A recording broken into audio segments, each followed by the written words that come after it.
ഞാൻ എപ്പോഴും മനുഷ്യരെങ്ങനെ സ്കെയിലപ്പ് ചെയ്യാം എന്നാലോചിക്കുന്ന ഒരു ജനപ്രതിനിധി. മലബാറിൽ അങ്ങനെ ഒരു നല്ലൊരു അക്കാഡമി ഇല്ല, അങ്ങനെ ഒരു സാഹചര്യമില്ല. ഒരു കാലത്ത് ഡൽഹിയിലേക്ക് കുട്ടികൾ വണ്ടി കയറുന്ന പോലെ മലപ്പുറത്തോട്ട് കയറുന്ന ഒരു സീൻ അധികം ദൂരമില്ല. ഞാൻ ആളുകളോട് പറഞ്ഞു എനിക്ക് എഡ്യൂക്കേഷനെ കുറിച്ച് സംസാരിക്കണം. അപ്പോൾ അതെല്ലാവർക്കും ഒരു എക്സൈറ്റ്മെന്റ് ആയിരുന്നു. കാരണം ഒരു രാഷ്ട്രീയ പോരാട്ടത്തിൽ ഒരിക്കലും നമ്മൾ തെരഞ്ഞെടുക്കാത്തൊരു സബ്ജക്റ്റ് ആണല്ലോ എഡ്യൂക്കേഷൻ. അപ്പോൾ ആ പ്രോഗ്രാമിന് പോയി വരുമ്പോൾ എനിക്ക് അവരൊരു ഗിഫ്റ്റ് തന്നു. അത് വളരെ മനോഹരമായിട്ട് എൻ്റെ ഫോട്ടോ തന്നെ വെച്ചിട്ട് ഒരു ക്യൂട്ടായിട്ടുള്ളൊരു ഗിഫ്റ്റ്. ഇപ്പോഴത്തെ ട്രെൻഡ് എന്ന് പറഞ്ഞ സ്റ്റുഡൻസ് എല്ലാം ഇവിടുന്ന് പോകുക എന്നുള്ളതാണ്. നിവർത്തി ഉണ്ടെങ്കിൽ ഏതെങ്കിലും ഒരു ബാങ്കിന്റെ ലോൺ അറേഞ്ച് ചെയ്ത് അവന്മാർ ഇവിടുന്ന് പോകും. ആളുകളുടെ ജീവിതം മാറുന്നിടത്ത് മാത്രമാണ് വികസനം എന്ന് പറയുന്നത് അത് യാഥാർത്ഥ്യമാണ്. ശരിക്കും അതിൻ്റെ ഒരു അർത്ഥത്തിലേക്ക് വരുമ്പോൾ അല്ലേ, നമ്മൾ ഏറ്റവും വലിയ റിസോഴ്സ് എന്താണ് എന്ന് കൃത്യമായി നമ്മൾ മനസ്സിലാക്കണം. നമുക്കൊറ്റ റിസോഴ്സേ ഉള്ളൂ, അത് മനുഷ്യരാണ്, ആ മാൻ പവറാണ്. പക്ഷെ പലരും അതൊരു എക്സ്ക്യൂസ് ആയിട്ടാണ് പറയുന്നത്. പുതിയ എപ്പിസോഡിലേക്ക് സ്വാഗതം. ഇന്ന് നമ്മുടെ കൂടെ എത്തിയിട്ടുള്ള അതിഥി വളരെ പ്രശസ്തനായിട്ടുള്ള എന്താ പറയുക, വലിയ മാറ്റങ്ങൾക്കൊരു തുടക്കം വെച്ചിട്ടുള്ള ഒരാളാണ്. Najeeb Kanthapuram MLA. Sir, welcome to our podcast. Thank you. Sir, ഞാൻ വളരെ എക്സൈറ്റഡ് ആണ് സാറായിട്ട് സംസാരിക്കാനായിട്ട്. കാരണം എന്താ വെച്ചാൽ നമ്മുടെ ആ സ്കൈലപ്പ് എന്ന് പറയുന്ന ആ ഒരു പ്രോഗ്രാമിൻ്റെ വലിയൊരു വിജയം, അതുണ്ടാക്കിയിട്ടുള്ള ഇംപ്രഷൻ ഇപ്പോഴും ഭയങ്കരമാണ്. അത് വലിയൊരു വൈബായിട്ട് മാറിയിട്ടുണ്ട്. സാറിന് അതിനെ പറ്റിയിട്ട് അതിൻ്റെ നല്ല ഓർമ്മകളിൽ നമുക്ക് തുടങ്ങാം. തീർച്ചയായിട്ടും. ഞാൻ എപ്പോഴും മനുഷ്യരെങ്ങനെ സ്കെയിലപ്പ് ചെയ്യാം എന്നാലോചിക്കുന്ന ഒരു ജനപ്രതിനിധിയാണ്. ഇപ്പോൾ നമ്മൾ എൻ്റെ മൈൻഡിലുള്ള എല്ലാ കാര്യങ്ങളും ഒരു സോഷ്യൽ കണക്റ്റുള്ള കാര്യങ്ങളാണ്. കാരണം നമ്മളൊരു ജനപ്രതിനിധി ആകുമ്പോൾ, പ്രത്യേകിച്ച് നമ്മളൊരു പുതിയ ജനറേഷനിൽപ്പെട്ട പൊളിറ്റീഷ്യൻസ്, അവർ ജനങ്ങളുടെ പ്രതിനിധികളായി തീരുന്ന സമയത്ത് അവർക്കുണ്ടാവേണ്ട ഇൻസൈറ്റ് എന്താവണം എന്നതിനെക്കുറിച്ചാണ് ഞാൻ പലപ്പോഴും ആലോചിച്ചിട്ടുള്ളത്. അപ്പോൾ നമുക്ക് ആളുകളുടെ ജീവിതം മാറുന്നിടത്ത് മാത്രമാണ് വികസനം എന്ന് പറയുന്നത് അത് യാഥാർത്ഥ്യമാണ്. ശരിക്കും അതിൻ്റെ ഒരു അർത്ഥത്തിലേക്ക് വരുമ്പോൾ തീർച്ചയായിട്ടും നമ്മൾ പലപ്പോഴും സംസാരിക്കുമ്പോൾ വികസനത്തിനൊരു നമ്മൾ കൊടുത്തൊരു പരിപ്രേക്ഷ്യം. അതെന്ന് വെച്ചാൽ വികസനം എന്ന് പറഞ്ഞാൽ റോഡാണ്, ബിൽഡിങ്സുകളാണ്, വലിയ ബിൽഡിങ്സുകളാണ്, പാലങ്ങളാണ്, അതൊക്കെ വേണം, അത് ഇൻഫ്രാസ്ട്രക്ചർ വേണം. പക്ഷേ ഞാൻ എപ്പോഴും ചിന്തിക്കുന്ന ഒരു കാര്യം, ഞാൻ മത്സരിക്കാൻ വരുന്ന സമയത്ത് പെരിന്തൽമണ്ണയിലെ ജനങ്ങളോട് സംസാരിച്ചൊരു കാര്യമുണ്ട്. കാരണം നമുക്കൊരാളുടെ ജീവിതം മാറ്റുക, അതാണ് ഏറ്റവും വലിയ വികസനം എന്ന് പറയുന്നത്. നിങ്ങൾ ഇന്ന് ജീവിക്കുന്ന ജീവിത അവസരത്തിൽ നിന്ന് നിങ്ങൾ ആ സാഹചര്യത്തിൽ നിന്ന് നിങ്ങളെ പൊക്കാൻ സാധിക്കുമെങ്കിൽ അതാണ് യഥാർത്ഥത്തിൽ ഒരു ജനപ്രതിനിധി ജനങ്ങൾക്ക് വേണ്ടി നേടേണ്ട വലിയ വിജയം എന്നാണ് ഞാൻ വിചാരിക്കുന്നത്. ഞാൻ ശരിക്കും നിയമസഭയിൽ മത്സരിക്കാൻ വരുന്നത് തന്നെ വളരെ അപ്രതീക്ഷിതമായിട്ടാണ് മലപ്പുറത്ത് എത്തുന്നത്. കാരണം ഞാൻ കോഴിക്കോട് മത്സരിക്കാനായിരുന്നു സാധ്യത ഉണ്ടായിരുന്നത്, അങ്ങനെയായിരുന്നു എൻ്റെയും പ്രതീക്ഷ. പക്ഷേ വളരെ ആകസ്മികമായിട്ട് മലപ്പുറം ജില്ലയിലെ പെരിന്തൽമണ്ണയിലേക്ക് മത്സരിക്കാൻ വേണ്ടി എത്തി. ആ മത്സരിക്കാൻ എത്തുന്ന സമയത്തും എൻ്റെ മനസ്സിലൊരു വലിയ സ്വപ്നം ഉണ്ടായിരുന്നു. കാരണം ഞാൻ ജയിക്കുകയാണെങ്കിൽ അവിടുത്തെ നാട്ടിലെ ജനങ്ങളെ എങ്ങനെയാണ് നമ്മൾ എംപവർ ചെയ്യേണ്ടത്, അതായിരുന്നു എൻ്റെ ഒരു പ്രൈം അജണ്ട. തെരഞ്ഞെടുപ്പ് സമയത്ത് നമുക്കൊരു വലിയ ബ്രെയിൻ സ്റ്റോമിങ് ചെയ്യാനോ അങ്ങനെ വലിയൊരു കൂടിയാലോചനയ്ക്ക് സമയം ഉണ്ടായിരുന്നില്ല. അപ്പോൾ ഞാൻ ആളുകളോട് പറഞ്ഞു എനിക്ക് എഡ്യൂക്കേഷനെ കുറിച്ച് സംസാരിക്കണം. അപ്പോൾ അതെല്ലാവർക്കും ഒരു എക്സൈറ്റ്മെന്റ് ആയിരുന്നു. കാരണം ഒരു രാഷ്ട്രീയ പോരാട്ടത്തിൽ ഒരിക്കലും നമ്മൾ തെരഞ്ഞെടുക്കാത്തൊരു സബ്ജക്റ്റ് ആണല്ലോ എഡ്യൂക്കേഷൻ. അപ്പോൾ അതെന്തുകൊണ്ടാണ് അങ്ങനെ? ഞാൻ പറഞ്ഞു എനിക്ക് definitely I want to talk about the education. അപ്പോൾ ഞാൻ മനസ്സിലാക്കുന്ന ഒരു കാര്യം, ഏതൊരു സമൂഹത്തിനെയും നമുക്ക് അപ്ലിഫ്റ്റ് ചെയ്യണമെങ്കിൽ, അവരെ എംപവർ ചെയ്യണമെങ്കിൽ അതിൻ്റെ ഏറ്റവും വലിയ ടൂൾ എഡ്യൂക്കേഷനാണ്. അപ്പോൾ നമുക്ക് ക്വാളിറ്റി എഡ്യൂക്കേഷൻ എല്ലാ മനുഷ്യർക്കും എത്തിക്കാൻ സാധിക്കുക എന്നുള്ളതാണ്. അപ്പോൾ അതെങ്ങനെ പറയുന്നതായി. അപ്പോൾ ഞാൻ വളരെ സിമ്പിളായ ഒരു കാര്യം പറഞ്ഞു, ഒരു ടാഗ് ലൈൻ ഞാൻ കണ്ടുപിടിച്ചു. ഞാൻ പറഞ്ഞു ഞാൻ ഇങ്ങനെയാണ് സംസാരിക്കാൻ പോകുന്നത്. എല്ലാ അമ്മമാരും കൂടുന്ന സ്ഥലങ്ങളിൽ ഞാൻ പറഞ്ഞു, എനിക്ക് നിങ്ങളുടെ കുട്ടികളെ തരൂ, ഞാൻ അവർക്ക് ജീവിതം തരാം. അതായിരുന്നു എൻ്റെ ക്യാമ്പയിൻ സ്ലോഗൻ. അപ്പോൾ നമ്മൾ പ്രഖ്യാപിച്ചൊരു കാര്യമായിരുന്നു, നമ്മൾ സിവിൽ സർവീസ് അക്കാഡമി തുടങ്ങും. സ്വാഭാവികമായിട്ടും അങ്ങനെയൊക്കെ പിന്നെ പറയുമ്പോൾ അതൊരു തെരഞ്ഞെടുപ്പിന്റെ ഒരു കാര്യം മാത്രമേ തന്ത്രം പോലെ തോന്നും. പക്ഷേ ഞാൻ മാത്രമല്ല, എനിക്ക് തോന്നുന്നു സിവിൽ സർവീസ് ഒക്കെ കൂടുതലും തിരുവനന്തപുരം ആ ഭാഗങ്ങളിലാണ്. മലബാറിൽ അങ്ങനെ ഒരു നല്ലൊരു അക്കാഡമി ഇല്ല, അങ്ങനെ ഒരു സാഹചര്യമില്ല. മാത്രമല്ല എന്നെ ഏറ്റവും കൂടുതൽ സങ്കടപ്പെടുത്തുന്നൊരു കാര്യം, നമ്മളെ ഈ ഒരു സ്ട്രീം നമ്മൾ പിടിച്ചപ്പോൾ നമ്മൾ ഇതുമായിട്ട് ബന്ധപ്പെട്ട് നമ്മൾ അക്കാഡമി തുടങ്ങുകയാണ്. അക്കാഡമി തുടങ്ങുമ്പോൾ ഒരു ഇൻഫ്രാസ്ട്രക്ചറും ഇല്ലാതെ നമ്മൾ അനൗൺസ് ചെയ്യാണ്, സ്ക്രാച്ചിൽ നിന്ന് തുടങ്ങാൻ. പക്ഷെ ആ അനൗൺസ്മെൻറ്റിനെ വിശ്വാസത്തിലെടുത്ത് 1800ഓളം കുട്ടികൾ പരീക്ഷ എഴുതി. അതെനിക്കൊരു വലിയൊരു പിന്നെ കണ്ണ് തുറപ്പിക്കുന്നൊരു കാര്യമായിരുന്നു. കാരണം മലബാറിൽ നിന്ന് 1800ഓളം കുട്ടികൾ സിവിൽ സർവീസ് മോഹമായിട്ട് നിൽക്കുന്നുണ്ട് എന്നുള്ളതാണ്. അവരുടെ ഏറ്റവും പ്രശ്നം എന്നുള്ളത് സാമ്പത്തികം തന്നെയായിരുന്നു. എനിക്ക് ഭയങ്കരമായ ഒരുപാട് അനുഭവങ്ങളുണ്ട്. അതിലേറ്റവും വലിയൊരു അനുഭവം എന്ന് പറഞ്ഞാൽ പിന്നെ ആദ്യമായിട്ട് ഞങ്ങൾ സിവിൽ സർവീസ് അക്കാഡമിയിലേക്ക് വന്ന കുട്ടികളിൽ പലരും വളരെ പാവപ്പെട്ട കുട്ടികളായിരുന്നു. അതിലൊരു കുട്ടി കൊയിലാണ്ടി നന്ദി എന്ന് പറയുന്ന സ്ഥലത്ത് ഒരു കടപ്പുറത്ത് നിന്ന് വരുന്നൊരു പെൺകുട്ടിയാണ്. അപ്പോൾ നമ്മളൊക്കെ ഈ ഒരു കോവിഡ് കാലത്ത് വിചാരിച്ചൊരു കാര്യം, ഇനി ആർക്കും സ്മാർട്ട് ഫോൺ കിട്ടാൻ ബാക്കിയില്ല എന്നാണ്.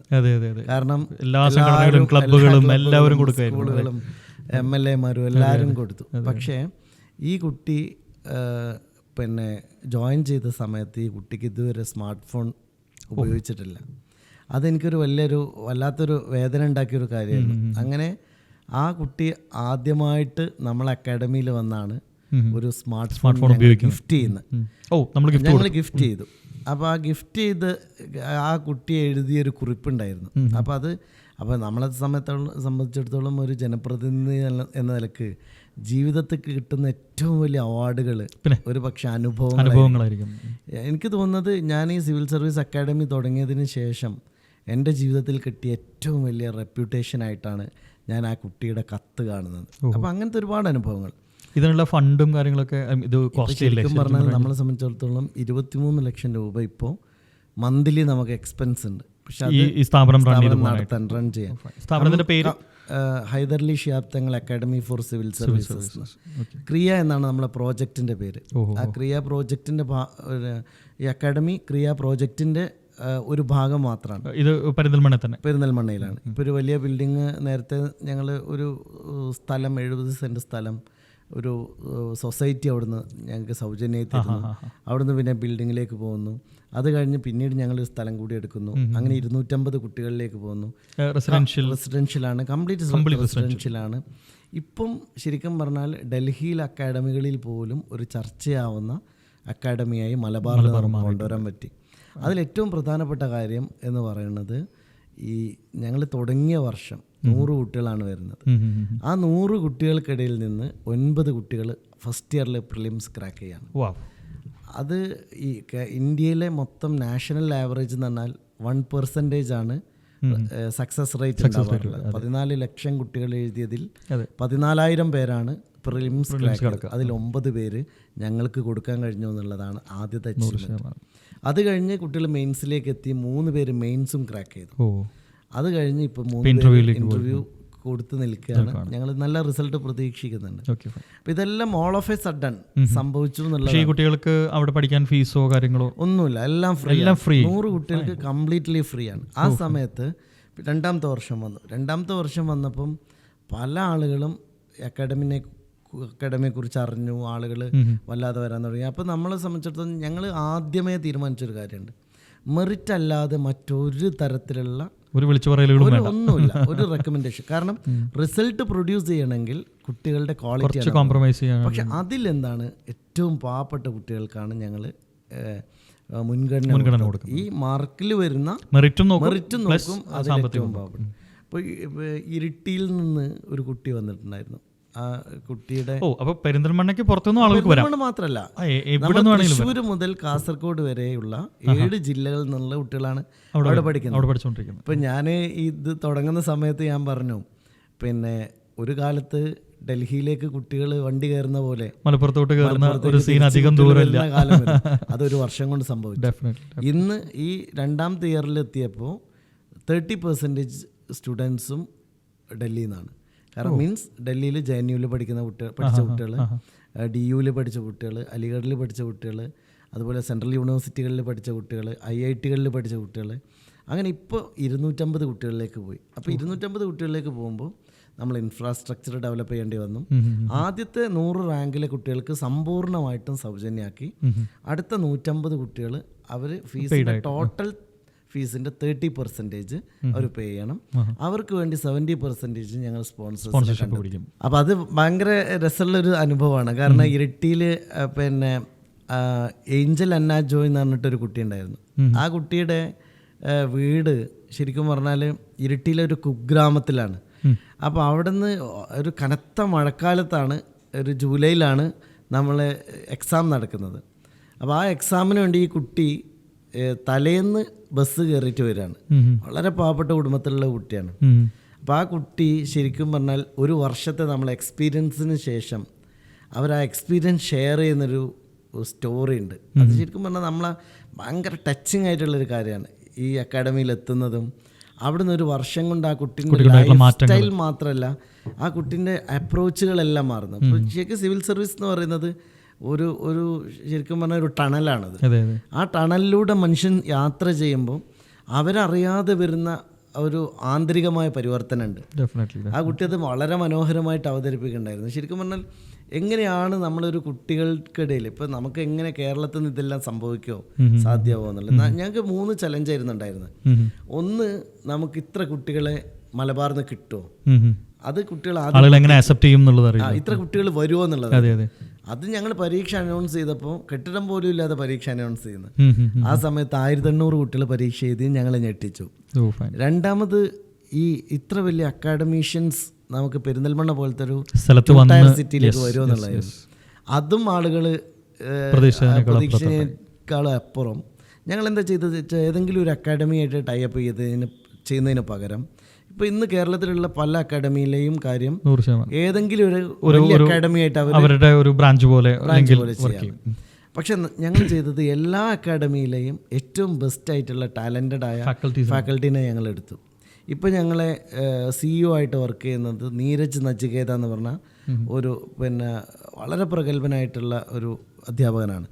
അദ്ദേഹത്തിൻ്റെ പ്രത്യേകത എന്ന് വെച്ചാൽ IIT മുംബൈയിൽ നിന്ന് അദ്ദേഹം റിസർച്ച് സ്കോളറായിട്ട് ഇറങ്ങിയ ആളാണ്. അപ്പം അദ്ദേഹം ഇവിടെ വരുന്ന സമയത്ത് അദ്ദേഹത്തിന് ഭയങ്കര ഒരു ഇതായിരുന്നു, എങ്ങനെ ഈ ഒരു ഗ്രാമത്തിൽ ജീവിക്കുന്നത്. പക്ഷെ അവസാനം അയാൾ പറഞ്ഞ കഥ എന്താ വെച്ചാൽ രസം തന്നെ, ഇപ്പം ഞങ്ങളോട് പറയുന്നത് എനിക്കൊരു ചെറിയൊരു 10 സെൻറ്റ് സ്ഥലം ഇവിടെ എൻ്റെ സെക്കൻഡ് ഹോം ആയിട്ട് ഞാൻ ഇത് എടുക്കുകയാണ്. അപ്പോൾ സ്വാഭാവികമായിട്ട് അങ്ങനെ ഇത് ഒരു വലിയ സോഷ്യൽ ചേഞ്ച്. നമ്മളിപ്പോൾ നമുക്ക് വേണമെങ്കിൽ 5 വർഷത്തേക്ക് നമുക്ക് ഇൻവെസ്റ്റ് ചെയ്യാം. അത് നമ്മൾ അടുത്ത തെരഞ്ഞെടുപ്പിന് നമ്മളെ സഹായിക്കും. പക്ഷെ നമ്മൾ 25 വർഷത്തേക്ക് നമ്മൾ ഇൻവെസ്റ്റ് ചെയ്താൽ ആ സോഷ്യൽ ക്യാപിറ്റലിൽ ഇൻവെസ്റ്റ് ചെയ്യാൻ സാധിക്കുക എന്നുള്ളതാണ് തീർച്ചയായിട്ടും ഞാൻ നേടിയൊരു വിജയം എന്നാണ് ഞാൻ മനസ്സിലാക്കുന്നത്. അല്ല, ഇതിനകത്തേക്ക് ഒരുപാട് നന്മയുണ്ടല്ലോ ഇതിൻ്റെ പുറകിൽ. എത്രയോ പാവപ്പെട്ട ആളുകൾക്ക് ചാൻസ് കിട്ടാതെ നിൽക്കുന്നുണ്ട്. തീർച്ചയായിട്ടും. ഇപ്പോൾ ഒരു ശരാശരി കുട്ടി 2 പ്രശ്നമാണ്. ഒന്നാമത്തെ കാര്യം, നമ്മളിപ്പോൾ ഒരു കുട്ടീനെ സംബന്ധിച്ചിടത്തോളം അവരിപ്പോൾ പഠിക്കാൻ ആഗ്രഹം ഉണ്ടാവും, പക്ഷെ അവരെ ഫാമിലിക്ക് അഫോർഡ് ചെയ്യാൻ പറ്റുന്നുണ്ട്. കാരണം ഇപ്പോൾ ഡൽഹിയിൽ ഒരു കുട്ടി ഒരു വർഷം പഠിക്കണമെങ്കിൽ 2 ലക്ഷം രൂപ ചിലവാണ്. അപ്പോൾ അതൊരു ഫാമിലിനെ സംബന്ധിച്ചിടത്തോളം അഫോർഡ് ചെയ്യാൻ പറ്റില്ല. കാരണം കഴിവുണ്ട്, അതിനുള്ള സാഹചര്യമില്ല. അങ്ങനത്തെ മാത്രമല്ല, ഇത്രയും അൺസർട്ടേണിറ്റി ഉള്ള ഒരു കോഴ്സ്, വളരെ കുറവ്. ഇത്രയും പെർസെൻറ്റേജ്, ഇപ്പം 1% പ്രിലിംസ് ക്രാക്ക് ചെയ്യുന്ന നമ്പർ അതിൻ്റെയും താഴേക്കാണ് വരുന്നത്. അപ്പോൾ ശരിക്കും പറഞ്ഞാൽ ഇത്രയും ചെറിയ മൈന്യൂട്ട് ആൻഡ് മൈക്രോസ്കോപ്പിക് മാത്രം സക്സസ് റേറ്റ് ഉള്ള ഒരു കാര്യത്തിന് ഇൻവെസ്റ്റ് ചെയ്യാൻ അവരെ ഫാമിലിക്ക് പറ്റില്ല. പക്ഷെ ഞങ്ങൾ ചെയ്യുന്നത് അത്തരം ഫാമിലിയിൽ നിന്ന് ആ കുട്ടികൾക്ക് ഉണ്ടാകുന്ന ഫയർ വേറൊരു മനുഷ്യനും ഉണ്ടാവില്ല.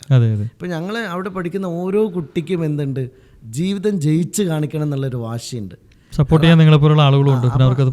അവരെ സംബന്ധിച്ചിടത്തോളം അവരെ ഫാമിലി കടന്നുപോയ ജീവിതാവസ്ഥ, അവരനുഭവിച്ച തീക്ഷ്ണമായ അനുഭവങ്ങൾ.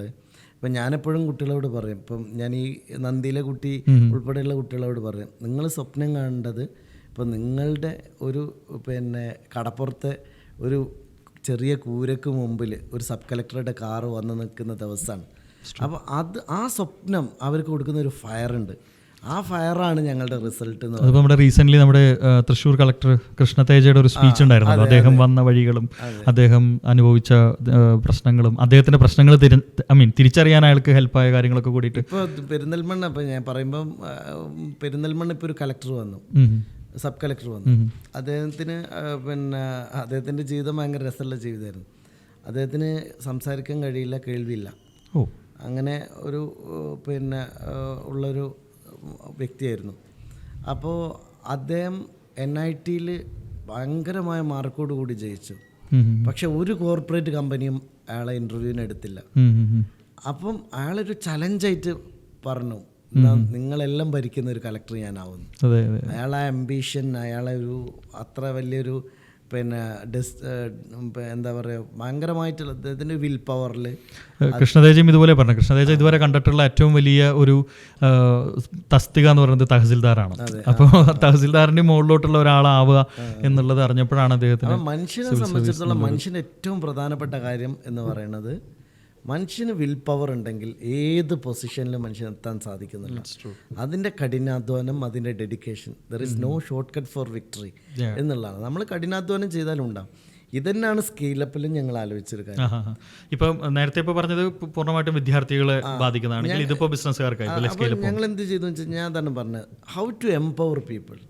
നമുക്ക് അതിനുള്ള ഒരു വഴി എഡ്യൂക്കേഷനാണ്, മറ്റൊന്ന് ഓണ്ടർപ്രണർഷിപ്പാണ്. അപ്പോൾ നമുക്ക് ഓണ്ടർപ്രണർഷിപ്പിലേക്ക് എങ്ങനെ മനുഷ്യരെ കൊണ്ടുവരാൻ പറ്റും. ഇപ്പോൾ ഈ ഇതിൽ നമ്മുടെ ഫ്രഷ് ടു ഹോമിൻ്റെ മാത്യൂസ് പറയുന്നൊരു പുസ്തകത്തിൽ അദ്ദേഹം പറഞ്ഞൊരു വലിയ കാര്യമുണ്ട്. കാരണം ഒരു 2 ടയർ സിറ്റിയിൽ ഇങ്ങനൊരു ഇവൻ്റ് വെച്ചിട്ട് അത് വിജയിപ്പിക്കാം എന്നുള്ള കോൺഫിഡൻസ് നിങ്ങൾക്ക് എങ്ങനെ ഉണ്ടായി എന്നുള്ള എന്നെ അത്ഭുതപ്പെടുത്തിയത്. കാരണം ഇതിപ്പോൾ ഒരു കൊച്ചിയിലോ ഈവൻ നടക്കുന്ന അല്ലെങ്കിൽ ഒരു കോഴിക്കോടെങ്കിലും നടക്കേണ്ട ഒരു ഇവൻറ്റ് ഞങ്ങളൊരു താരതമ്യേന ഒരു ഗ്രാമീണ സ്ഥലം എന്ന് പറയാവുന്ന ഒരു പെരിന്തൽമണ്ണയിലേക്ക് കൊണ്ടുവന്നു. ഇത്രയും ഗസ്റ്റ് പാനലിന് 65ഓളം ഗസ്റ്റുകൾ വന്നു. അവർ 2 ദിവസത്തെ പ്രോഗ്രാമായിരുന്നു. അപ്പോൾ അതും നമ്മളൊരു തുടർച്ച ഉണ്ടാക്കുകയാണ്. കാരണം ഇപ്പം ഞാനിപ്പോൾ പറയുന്നത് ഇപ്പം നമ്മൾ സ്ത്രീകൾക്കിടയിൽ ഇപ്പോൾ പെരിന്തൽമണ്ണയിൽ തന്നെ എനിക്കറിയാവുന്ന ഒരുപാട് ഈ കുടുംബശ്രീയിലും മറ്റുള്ള സ്ത്രീകളുണ്ട്. അവരൊക്കെ ചെറിയ ചെറിയ പ്രോഡക്റ്റുകൾ ഉണ്ടാക്കുന്നുണ്ട്. പക്ഷെ ആ പ്രോഡക്റ്റുകളൊന്നും ഒരാൾക്കും വാങ്ങാൻ തോന്നില്ല, കൗതുകം ഉണ്ടാവില്ല. കാരണം നല്ല അച്ചാറായിരിക്കും, പക്ഷെ അതൊരു പ്ലാസ്റ്റിക് കവറിൽ കെട്ടിയിട്ടായിരിക്കും അവർ വിൽക്കുന്നത്. ഇതിനെ നേരെ നമ്മളൊരു ബ്രാൻഡിലേക്ക് കൊണ്ടുവന്ന് ഇതിനൊരു ഹൈപ്പ് കൊടുത്ത് ഇതിൻ്റെ ഒരു പാക്കേജിങ് മാറ്റി ഇതിനൊന്ന് മാർക്കറ്റിങ്ങിലേക്ക് കൊണ്ടുപോയാൽ നമുക്ക് ആ പ്രൊഡക്റ്റേ മാറി. അത് ഏത് ഷോക്കേസ് ചെയ്യാൻ നമുക്ക് സാധിക്കുന്ന എവിടെയും നമുക്ക് വെക്കാൻ പറ്റും. അങ്ങനെ നമുക്ക് ഒരു ചേഞ്ച് ഉണ്ടാക്കണം. പിന്നെ അൾട്ടിമേറ്റ്ലി മനുഷ്യൻ്റെ ആത്യന്തികമായ പ്രശ്നം എന്ന് പറയുന്നത് പണം തന്നെയാണ്. ജീവിക്കാൻ നമുക്ക് ആവശ്യമുള്ള പണം വേണം. അപ്പോൾ അത് പണം കൊണ്ട് മാത്രമല്ല നേടാൻ പറ്റുമെന്ന് വെച്ചാൽ ഇല്ല. പക്ഷേ പണത്തിനൊരു സബ്സ്റ്റിറ്റ്യൂട്ടും ഇല്ല. അപ്പോൾ ഒരു സബ്സ്റ്റിറ്റ്യൂഷൻ ഇല്ലാത്തൊരു കാര്യമാണ് ക്യാഷ് എന്ന് പറയുന്നത്. അപ്പോൾ നമ്മളെ സാധാരണ മനുഷ്യരുടെ കയ്യിലേക്ക് എങ്ങനെ നമുക്ക് ക്യാഷ് എത്തിക്കാൻ സാധിക്കും, അതായിരുന്നു സ്കെയിലപ്പിലൂടെ നമ്മളെ ഒരു അഡ്വഞ്ചറസ് ആയിട്ടുള്ള. സാറേ, പക്ഷേ ഇങ്ങനത്തെ കുറേ പ്രോഗ്രാംസുകൾ കേരളം കണ്ടിട്ടുണ്ട് അല്ലേ? ഇങ്ങനെ പല തരത്തിലുള്ള സ്കെയിലപ്പ്, അല്ലെങ്കിൽ സ്കെയിലപ്പ് എന്നല്ല, അതിന് മറ്റു പല പേരുകളിലായിരിക്കും ചിലപ്പോൾ. എന്തായിരിക്കും സാർ ഇതിൻ്റെ ഫോളോ അപ്പ് ചെയ്യാൻ എന്ത് ചെയ്യും? കാരണം ചിലപ്പോൾ ഒരു ഇവൻറ്റ് നടന്നു, അതിനകത്ത് കുറേ ആളുകൾക്ക് മോട്ടിവേഷൻ കിട്ടി. ഇപ്പം ഞാനൊരു മോട്ടിവേഷണൽ സ്പീക്കറാണ്. മോട്ടിവേഷൻ്റെ ലൈഫ് 3 ദിവസമാണ്. അത് കഴിഞ്ഞാൽ പിന്നെ താഴെ പോയി. അതിനെ വീണ്ടും പിടിച്ചു നിർത്താനുള്ള ഒരു ഡ്രൈവ് ഫോഴ്സ് വരണ്ടേ? ആ ഡ്രൈവ് ഫോഴ്സിന് വേണ്ടിയിട്ട് സ്കെയിലപ്പിൻ്റെ ഞാൻ അറിഞ്ഞത് എന്തോ 30 പേരുടെ ഒരു ടീം ഉണ്ടാക്കുകയോ അങ്ങനെ എന്തൊക്കെയോ. ഞങ്ങൾ ശരിക്കും പറഞ്ഞാൽ ആദ്യം സ്കെയിലപ്പ് നടത്തുന്നതിന് മുമ്പേ ഞങ്ങൾ പ്ലാൻ ചെയ്തത് സ്കെയിലപ്പിന് ശേഷം എന്ത് എന്നുള്ളതായിരുന്നു. അപ്പോൾ സ്കെയിലപ്പിന് ശേഷമുള്ള ഒരു പോസ്റ്റ് ഇവൻ്റാണ് ഞങ്ങൾ കൃത്യമായി പ്ലാൻ ചെയ്തത്. അതിൻ്റെ ഭാഗമായിട്ട് സ്കെയിലപ്പ് എന്ന് പറയുന്ന ഒരു പബ്ലിക് ലിമിറ്റഡ് കമ്പനിക്ക് ഞങ്ങൾ ഫോം ചെയ്തു. സ്കെയിലപ്പ് എന്ന് പറഞ്ഞൊരു പബ്ലിക് ലിമിറ്റഡ് കമ്പനി ഉണ്ടാക്കി. ആ കമ്പനി ഡ്രൈവ് ചെയ്യാൻ ഇതിൻ്റെ സ്പോൺസേഴ്സായിട്ട് വന്ന ആളുകൾ ഉൾപ്പെടെയുള്ള വെറ്റേറനായിട്ടുള്ള നമ്മളെ വ്യത്യസ്ത മേഖലയിലുള്ള ബിസിനസ്സുകാരെ ഞങ്ങൾ ഇൻക്ലൂഡ് ചെയ്തു. ആ കമ്പനിയാണ് ഇപ്പോൾ നമ്മൾ സ്കെയിലപ്പിൻ്റെ ഫ്യൂച്ചർ പ്ലാനുകളിലേക്ക് പോകുന്നത്. അപ്പോൾ ഈ കമ്പനി നമ്മൾ ഫോം ചെയ്തത് പബ്ലിക് ലിമിറ്റഡ് ആയിട്ടാണ്. It is up to it will go to the people. ഇത് ജനങ്ങളുടെ ഒരു സ്വത്തായിട്ട് ഇത് മാറും. അപ്പോൾ ഈ ആളുകൾക്ക് എല്ലാം ഒരു സോഷ്യൽ കമ്മിറ്റ്മെൻ്റ് ഉള്ള ആളുകൾ കൂടെയാണ്. അപ്പോൾ അവർ ചെയ്യുന്നത് എന്താ വെച്ചാൽ ഒരു ടൈം ബാങ്ക് പോലെയാണ് ഞങ്ങൾ ചെയ്യുന്നത്. അവർ ടൈമാണ് പ്രധാന ഇൻവെസ്റ്റ്മെൻറ്റ്. ഇപ്പം നമ്മളിപ്പോൾ അതിൽ പല മേഖല ലോജിസ്റ്റിക്സിൽ ഉള്ള ആളുകളുണ്ട്, ട്രേഡിങ്ങിലുള്ള ആളുകളുണ്ട്, മാനുഫാക്ചറിങ്ങിലുള്ള ആളുകളുണ്ട്, ബ്രാൻഡിങ്ങിലുള്ള ആളുകളുണ്ട്. അപ്പം അവരുടെ എല്ലാ കപ്പാസിറ്റിയും ആസ് എ ടൈം ബാങ്ക് നമ്മൾ വെക്കുകയാണ്. അവർ ഈ വളരാൻ ആഗ്രഹിക്കുന്നവർക്ക് വേണ്ടി അവർ ടൈം സ്പെൻഡ് ചെയ്യും, അവർ മെൻറ്റർഷിപ്പ് കൊടുക്കും. അപ്പോൾ അങ്ങനെ അവർ മെൻറ്റർഷിപ്പ് ചെയ്യുന്ന കമ്പനികളെ ഞങ്ങൾ എന്ത് ചെയ്യും, കൊണ്ടുവരും. ഇത് ഞങ്ങളുടെ ഒരു വർഷത്തെ ദീർഘമായ പ്രോസസ്സാണ്. ഇപ്പോൾ ഒരു വർഷം ഇപ്പോൾ 2024 മൊത്തമായിട്ട് 2024 നമ്മൾ പൂർണ്ണമായിട്ടും എടുക്കാൻ പോകുന്നത് ഈ സ്കെയിലപ്പിൻ്റെ ഹോംവർക്കിന് വേണ്ടിയാണ്. എന്നിട്ട് ഇതിൽ നിന്ന് ഞങ്ങൾ പിച്ച് ചെയ്ത 3-4 ഐഡിയാസ് ഉണ്ട്. ആ ഐഡിയാസിനെ ഞങ്ങൾ എന്ത് ചെയ്യും, കംപ്ലീറ്റ് നമ്മൾ മോണിറ്റർ ചെയ്ത് നമ്മളതിനെ മെൻറ്റർഷിപ്പ് കൊടുത്തിട്ട് അവരെ വളർത്തും. അങ്ങനെ ഈ സ്കെയിലപ്പിലൂടെ നമ്മൾ കുറേ കമ്പനികളെ കൊണ്ടുവരും. ആ കമ്പനികൾ കേരളത്തിന് പറ്റിയ മാനുഫാക്ചറിങ് എന്താണ്, പിന്നെ ഞങ്ങൾ വിചാരിക്കുന്ന ഒരു കാര്യമുണ്ട്, സ്കെയിലപ്പിനോടൊപ്പം സ്കില്ലപ്പും കൂടെ വരികയാണ്. ഇപ്പോൾ ഒരു വലിയ സ്കിൽ ഗ്യാപ്പാണ് നമ്മളെ ഇടയിലുള്ളത്. എഡ്യൂക്കേറ്റഡ് ആയിട്ടുള്ള ആളുകളുണ്ട്, ഇൻഡസ്ട്രിക്ക് നല്ല ആളുകൾ ആവശ്യമുണ്ട്. നമ്മളെ സംബന്ധിച്ചിടത്തോളം നമ്മളെ കേരളത്തിൻ്റെ ഒരു ഭരണാധികാരികൾ മനസ്സിലാക്കേണ്ട ഏറ്റവും പ്രധാനപ്പെട്ട ഒരു കാര്യം എന്ന് പറയുന്നത് നമ്മുടെ ഏറ്റവും വലിയ റിസോഴ്സ് എന്താണ് എന്ന് കൃത്യമായി നമ്മൾ മനസ്സിലാക്കണം. നമുക്കൊറ്റ റിസോഴ്സേ ഉള്ളൂ, അത് മനുഷ്യരാണ്, ആ മാൻ പവറാണ്. പക്ഷെ പലരും അതൊരു എക്സ്ക്യൂസ് ആയിട്ടാണ് പറയണേ. നമ്മളിപ്പോൾ ഒരു റോഡിൻ്റെ കാര്യം പറഞ്ഞു കഴിഞ്ഞാൽ, അല്ലെങ്കിൽ ഒരു ഡെവലപ്മെൻറ്റിൻ്റെ കാര്യം പറഞ്ഞു കഴിഞ്ഞാൽ, അപ്പോൾ ആദ്യം പറയാം മറ്റു രാജ്യങ്ങളിലൊക്കെ നടക്കും, അവിടെയൊക്കെ ചെറിയ പോപ്പുലേഷനേ ഉള്ളൂ, ഇവിടെ ഭയങ്കര പോപ്പുലേഷൻ അല്ലേ. ഞാൻ മനസ്സിലാക്കിയെടുത്തോളം പോപ്പുലേഷനാണ് അസറ്റ്. ഇപ്പോൾ ഇന്ത്യയെ സംബന്ധിച്ചിടത്തോളം ഇന്ത്യക്ക് ഒരു ഡെവലപ്ഡ് ആയിട്ടുള്ള ഒരു കൺട്രി ആവാൻ വളരെ എളുപ്പമാണ്. കാരണം ഇത്രയും യങ്ങസ്റ്റ് ആയിട്ടുള്ള ഒരു പോപ്പുലേഷൻ ലോകത്തെ ഇത്രയും ക്വാണ്ടിറ്റി ഉള്ള ഒരു യങ്ങസ്റ്റ് പോപ്പുലേഷൻ നമുക്ക് ലോകത്തെവിടെ കറക്റ്റായിട്ട് യൂട്ടിലൈസ് ചെയ്യാം. അതിനെ നമുക്ക് എങ്ങനെ, ഇപ്പം ഞങ്ങളൊരു ചെറിയ യൂണിറ്റിൽ ഇപ്പോൾ ഒരു നിയോജകമണ്ഡലം എന്ന് പറഞ്ഞാൽ ഇപ്പോൾ ഒരു പാൻ ഇന്ത്യ നോക്കുമ്പോൾ വളരെ മൈന്യൂട്ട് ആയിട്ടുള്ള, പക്ഷെ അവിടെ ഞങ്ങൾക്ക് എന്ത് മോഡൽ ബിൽഡ് ചെയ്യാൻ പറ്റും. അതിലിപ്പോൾ ഞങ്ങൾക്ക് പറയേണ്ട പ്രധാനപ്പെട്ട ഒരാളാണ് അനീഷ് അച്യുതൻ. ഇപ്പോൾ ഞങ്ങൾ അദ്ദേഹം ഓപ്പൺ എന്ന് പറഞ്ഞ കമ്പനി നിങ്ങൾക്ക് അറിയാമായിരിക്കും. ശരിക്കും ബേസിക്കലി അദ്ദേഹത്തിനെ ഞാൻ കണ്ടെത്തുന്ന വളരെ രസകരമായ കാര്യമാണ്. എൻ്റെ ഒരു ബന്ധു മനോരമയിൽ കോട്ടയത്ത് എഡിറ്റോറിയലുണ്ട്, സീനിയർ എഡിറ്ററാണ്. അപ്പോൾ ഒരു ദിവസം പുള്ളി മനോരമയിൽ വന്നൊരു വാർത്ത എനിക്ക് കട്ട് ചെയ്ത് അയച്ചു തന്നു. അപ്പോൾ അതിലെന്താണെന്ന് വെച്ചാൽ അനീഷ് അച്യുതൻ കേരളത്തിലെ ആദ്യത്തെ യൂണിക്കോൺ കമ്പനിയായ ഓപ്പണിൻ്റെ മേധാവിയായ അനീഷ് അച്യുതനെ കുറിച്ചുള്ള സ്റ്റോറിയാണ്. ആ സ്റ്റോറിൻ്റെ അടിയിലൊരു വാക്കുണ്ട്, അദ്ദേഹം പെരിന്തൽമണ്ണ സ്വദേശി. അതാണ് ഞാൻ ക്യാച്ച് ചെയ്തത്. പിന്നെ ഞാൻ അനീഷിനെ കണ്ടെത്താൻ വേണ്ടിയിട്ടുള്ളൊരു യാത്രയായി. അങ്ങനെ ഓപ്പൺ ബാംഗ്ലൂരിൽ പോയി. അനീഷ് പൊതുവിൽ അനീഷിനെ ഞങ്ങളൊരു ഇവൻറ്റിൽ പ്രസംഗിക്കുമ്പോൾ പറയുന്നുണ്ട്, രാഷ്ട്രീയക്കാരെ തന്നെ എനിക്ക് പേടിയാണ്, അപ്പോൾ രാഷ്ട്രീയക്കാരിൽ നിന്ന് എങ്ങനെ രക്ഷപ്പെടാമെന്നാണ് ഞാൻ വിചാരിക്കുന്നത്. പക്ഷെ ഞങ്ങൾ ശരിക്കും അനീഷിനെ ഞാൻ ബന്ധപ്പെടുന്നത് സ്കെയിലപ്പിൻ്റെ സമയത്തല്ല, സിവിൽ സർവീസ് അക്കാഡമി തുടങ്ങുന്ന സമയത്താണ്. ഞങ്ങൾ ഏറ്റവും കൂടുതൽ അക്കാഡമിക്ക് വേണ്ടി സഹായിച്ച ഒരാളാണ് അനീഷ്. അപ്പോൾ അനീഷ് അദ്ദേഹം പഠിച്ചത് ഇതേ സ്കൂളിലായിരുന്നു. ആ സ്കൂളിൻ്റെ ട്രസ്റ്റാണ് ഞങ്ങൾക്ക് 70 സെൻറ്റ് സ്ഥലം തന്നത്. ആ സ്കൂളിലെ അന്നത്തെ അനീഷിൻ്റെ കാലത്തെ പ്രിൻസിപ്പളായിരുന്നു PB നായർ എന്ന് പറഞ്ഞ ആൾ. അങ്ങനെ അനീഷ് PB നായരുടെ സ്മാരകമായിട്ട് അവിടെ ഒരു ലൈബ്രറി പണിയുണ്ട്. അപ്പൊ ഇതൊക്കെ ഒരുപാട് ഇമോഷണൽ സ്റ്റോറീസിന്റെ ഒരു വലിയ യാത്രയാണ്. പിന്നെ പൊതുവേ നമ്മുടെ നാടിന് വേണ്ടി എന്തെങ്കിലും ചെയ്യാന്ന് പറഞ്ഞു കഴിഞ്ഞാൽ അതൊരു സന്തോഷമുള്ള കാര്യമാണല്ലോ. തീർച്ചയായിട്ടും. പിന്നെ നമ്മളിപ്പം ഞാനെപ്പോഴും ആലോചിക്കാറുള്ള ഒരു കാര്യം, നമ്മളിപ്പോൾ ഈ കല്ലുകളിലല്ല നമ്മളുടെ പേര് കൊത്തി വെക്കേണ്ടത്, മനുഷ്യൻ്റെ ഹൃദയത്തിലാണ്. അപ്പോൾ അങ്ങനെ ഹൃദയത്തിൽ നമുക്ക് കൊത്തി വെക്കാൻ കഴിയണമെങ്കിൽ മനുഷ്യർക്ക് മറക്കാൻ കഴിയാത്ത അനുഭവങ്ങൾ കൊടുക്കാൻ പറ്റണം. അപ്പോൾ ആ അനുഭവങ്ങളാണ് ശരിക്കും ഓർമ്മകളാകുന്നത്.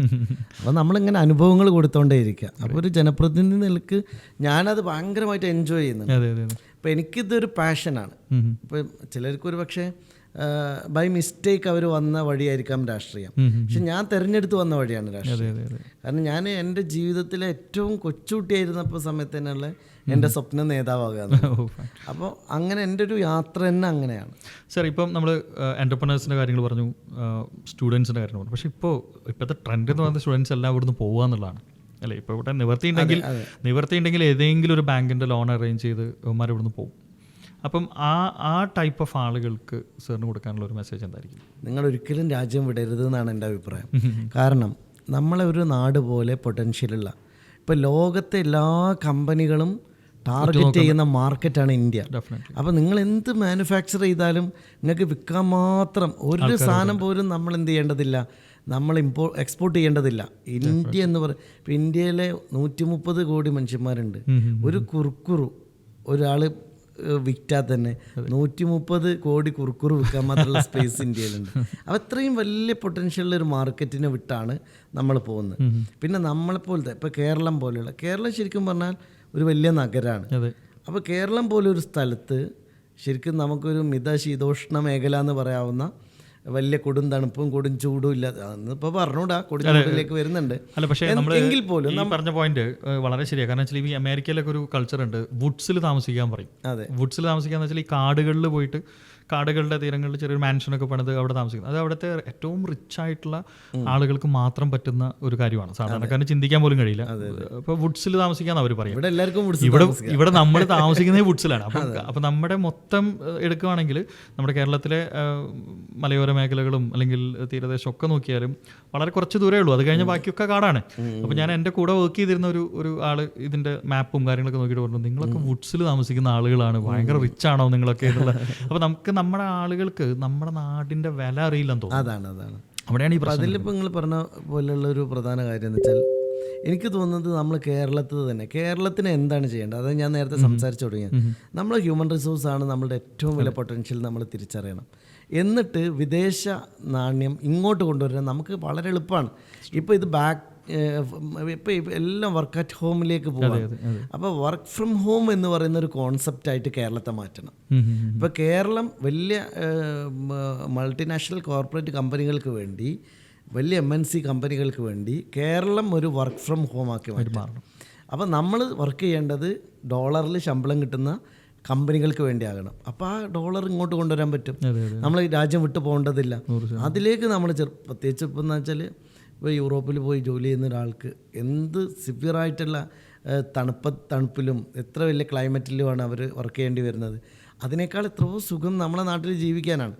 അപ്പോൾ അതുകൊണ്ട് ഈ നാട്ടിൽ നിന്നുകൊണ്ട് നമുക്കെങ്ങനെ നമ്മുടെ ഫോറിൻ മണി കൊണ്ടുവരാൻ പറ്റും, ഫോറിൻ മണി ഇന്ത്യയിലേക്ക് എത്തിക്കാനുള്ള ഒരു റൂട്ടാണ് നമ്മൾ ഉണ്ടാക്കേണ്ടത്. അത് റൂട്ട് ഉണ്ടാക്കിയാൽ കേരളം വലിയൊരു തരത്തിൽ ഫൈനാൻഷ്യലി വലിയ തരത്തിൽ വളരും എന്നാണ് ഞാൻ മനസ്സിലാക്കുന്നത്. പിന്നെ മലയാളിയെപ്പോലെയുള്ള ഇത്ര ഏത് സാഹചര്യത്തോടും അഡാപ്റ്റഡ് ആവുന്ന ഒരു മാനസികാവസ്ഥയുള്ള മനുഷ്യർ ലോകത്തിന് വളരെ കുറവാണ്. അതുകൊണ്ടാണ് ഹാർഡ് വർക്കേഴ്സാണ് നമ്മുടെ സാഹസികത യാത്ര എന്ന് പറയുന്നത്. ഇപ്പോൾ 70കളിലെ നമ്മളെ ശരിക്കും പറഞ്ഞാൽ GCC കൺട്രീസിലേക്കുള്ള ഒരു ഗൾഫ് മൈഗ്രേഷൻ്റെ കാലം നോക്കുകയാണെങ്കിൽ അന്ന് ശരിക്കും അതിനു മുമ്പേ എനിക്ക് തോന്നുന്നു മദ്രാസിലേക്കാണ് പോയിരുന്നത് തോന്നുന്നു. ആദ്യം മലയാളികൾ പിന്നെ സിലോണിലേക്കായി, പിന്നെ അവിടുന്ന് മലയിൽ പോയി, മറ്റേ മലേഷ്യ, ഇപ്പോഴത്തെ മലേഷ്യ, പിന്നെ അവിടുന്ന് പേർഷ്യക്ക് പോകാന്നുള്ളൊരു ഒരു പേർഷ്യക്ക് പോയിട്ടാണ് പിന്നെ ഗൾഫായി മാറിയത്. ഇപ്പൊ അത് യൂറോപ്പിലോട്ട്. പക്ഷെ സാർ ഞാൻ എൻ്റെ ലൈഫിൽ പറയുകയാണെങ്കിൽ ഞാൻ 2005 യൂറോപ്പിൽ പോയി പഠിച്ച ആളാണ്. ഞാൻ BA മലയാളം ഗ്രാജുവേറ്റാണ്. അപ്പോൾ BA മലയാളം കഴിഞ്ഞിട്ട് പിന്നെ ഇവിടെ എന്തെന്ന് പറഞ്ഞപ്പോൾ എനിക്ക് അപ്പോഴാണ് ഈ പറഞ്ഞ ചോദ്യങ്ങളൊക്കെ എൻ്റെ മനസ്സിൽ വന്നത്. ഞാൻ 2005 സ്വിറ്റ്സർലൻഡിൽ നിന്നാണ് ഹോസ്പിറ്റാലിറ്റി മാനേജ്മെൻറ്റ് കഴിഞ്ഞത്. പക്ഷേ അവിടെ നിന്ന് പിന്നെ പ്ലേസ്ഡ് ആയി ജർമ്മനിയിൽ, പിന്നെ അവിടെ നിന്ന് UK പോയി, അങ്ങനെ ഒരു 13 രാജ്യങ്ങളിൽ കറങ്ങി ഇപ്പോൾ വീണ്ടും നാട്ടിലോട്ട് തിരിച്ച്. കാരണം ഇവിടെ അച്ഛൻ അമ്മ, ഇപ്പം നമ്മുടെ നാട് എന്ന് പറഞ്ഞു കഴിഞ്ഞാൽ നമ്മുടെ ഫാമിലി മാത്രമല്ലല്ലോ, നമ്മുടെ അയൽപ്പക്കക്കാർ, നമ്മുടെ ഫ്രണ്ട്സ്. പക്ഷേ ഇപ്പോഴത്തെ പോക്ക് ഒരു വേരറ്റ് പോകുന്ന പോക്കാണ്. അതാണ് നമ്മൾ ആശങ്ക. ഒരു വലിയ ബ്രെയിൻ ഡ്രെയിൻ. അപ്പം നമ്മളൊരു കുട്ടീനെ ഇപ്പോൾ ഡിഗ്രി വരെ പഠിപ്പിക്കുമ്പോൾ ആ കുട്ടിക്ക് വേണ്ടി നമ്മൾ ചിലവാക്കുന്ന പൈസ 25 ലക്ഷം രൂപയാണ്. ഒരു കുട്ടി ഇപ്പോൾ LKG മുതൽ ആ കുട്ടി ഡിഗ്രി കഴിയുന്നവരെ ഗവൺമെൻറ് ചിലവാക്കുന്നത് 25 ലക്ഷം രൂപയാണ്.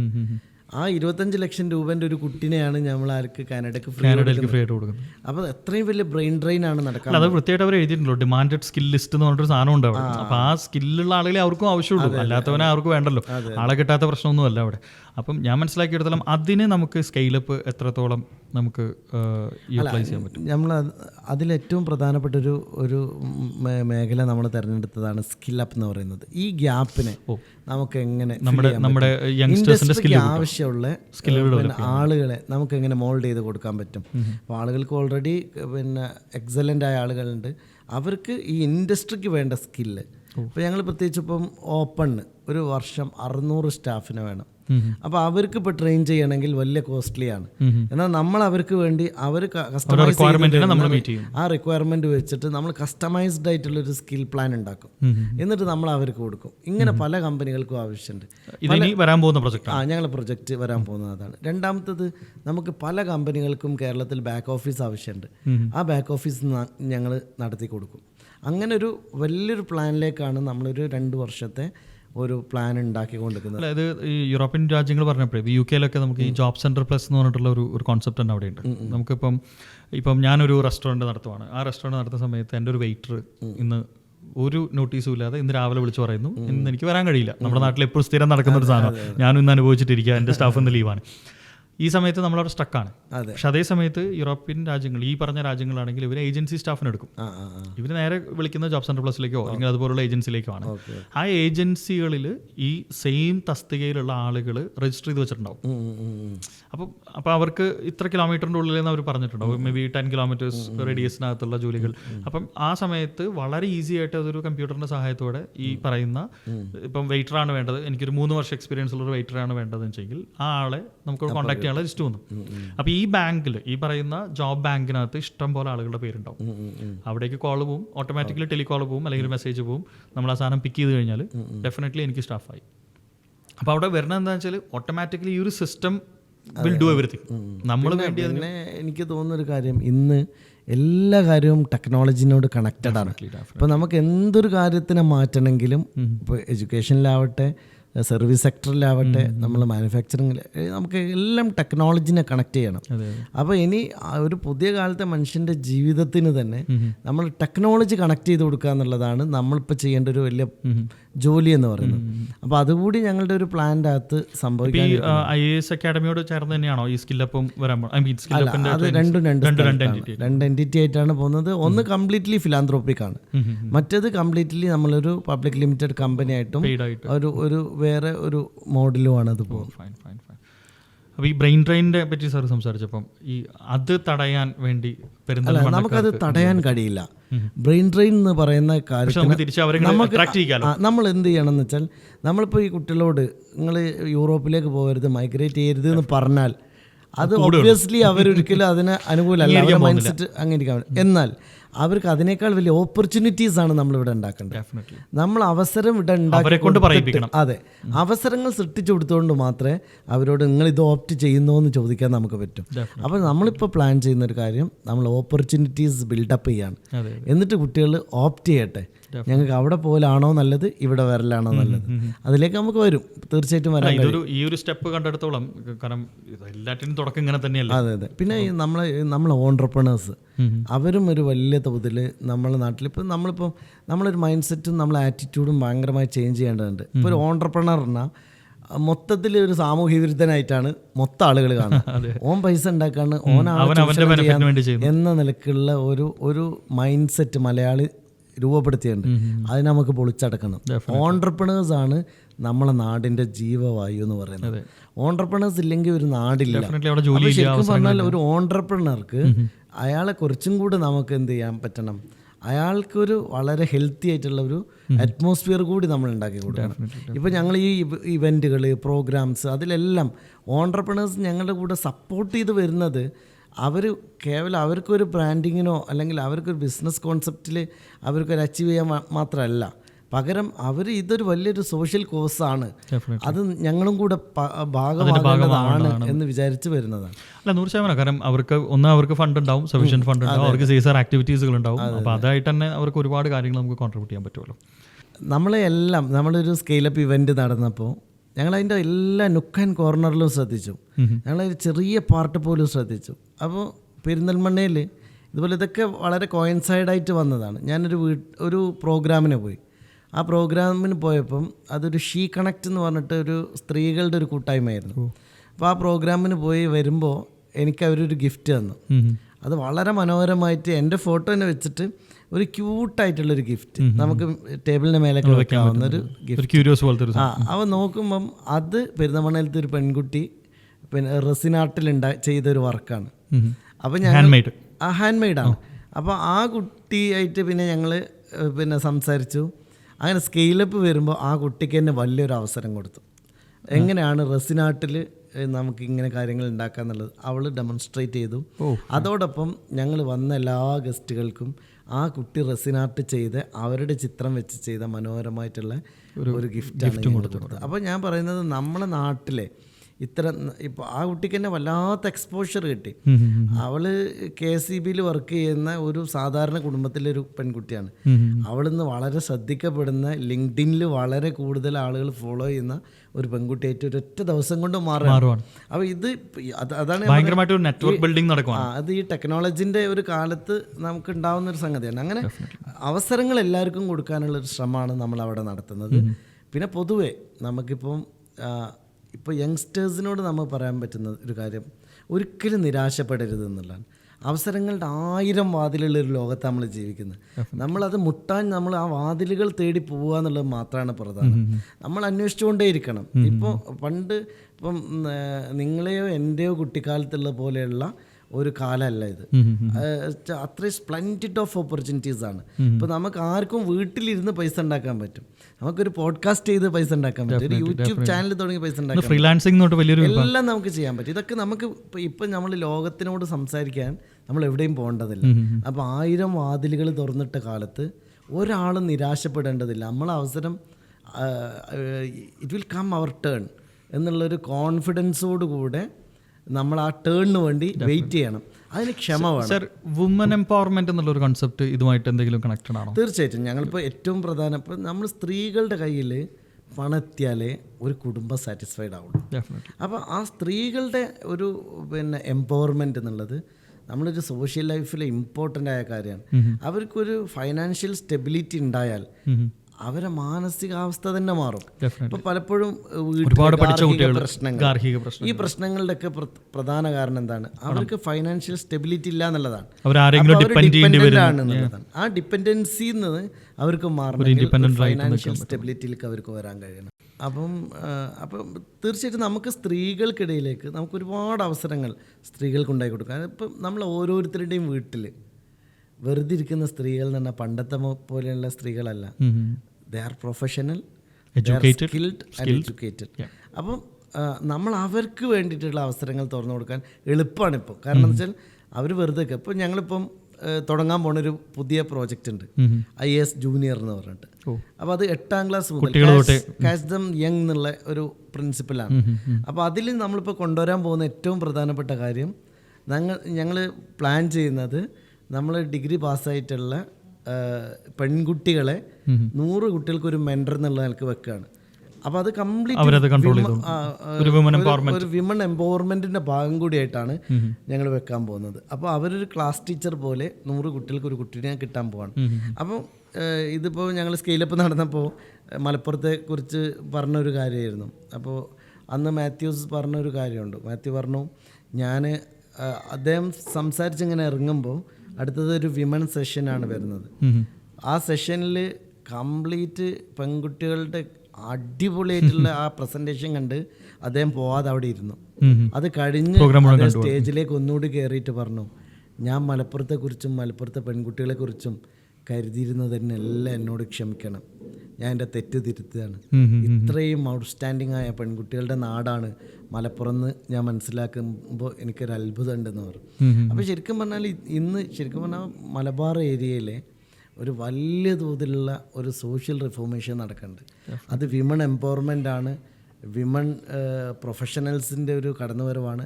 ഇതെല്ലാം നമുക്കൊരു പോസിറ്റീവായി കാണുകയാണെങ്കിൽ അടുത്തൊരു 10-20 വർഷത്തിനകത്ത് വരുന്ന ലോകത്തെ മാറ്റത്തിന് മുമ്പിൽ നിൽക്കാൻ കേരളത്തിന് സാധിക്കും എന്നുള്ളൊരു കോൺഫിഡൻസ് ആണ് എനിക്കുള്ളത്. ഗുഡ്. എന്തായാലും പൊളിറ്റീഷ്യൻസ് ആവാൻ എളുപ്പമാണ്, പക്ഷേ വിഷണറീസ് ആയിട്ടുള്ള പൊളിറ്റീഷ്യൻസ് ആവാൻ ഒരല്പം പാടാണ്. അപ്പം അതിന് എല്ലാവിധ ഐശ്വര്യങ്ങളും പടച്ച തമ്പുരാൻ താങ്കൾക്ക് തരട്ടെ എന്ന് ആത്മാർത്ഥമായി ആശംസിക്കുന്നു. ഏറ്റവും വലിയ രീതിയിലേക്ക് ഈ പ്രോഗ്രാം മാറട്ടെ എന്നും, അല്ലെങ്കിൽ ഇത് കൊളുത്തി വെച്ചിട്ടുള്ള തീ ആളിപ്പടരട്ടെ എന്നും ആത്മാർത്ഥമായിട്ട് ആശംസിക്കുന്നു. ബിഹൈൻഡ് ദ ബിസിനസ്സിലേക്ക്, ഹൈപ്പിലേക്ക് വന്നതിനുള്ള സന്തോഷവും സ്നേഹവും അറിയിക്കുന്നു. Thank you sir, thank you very much. Thank you so much.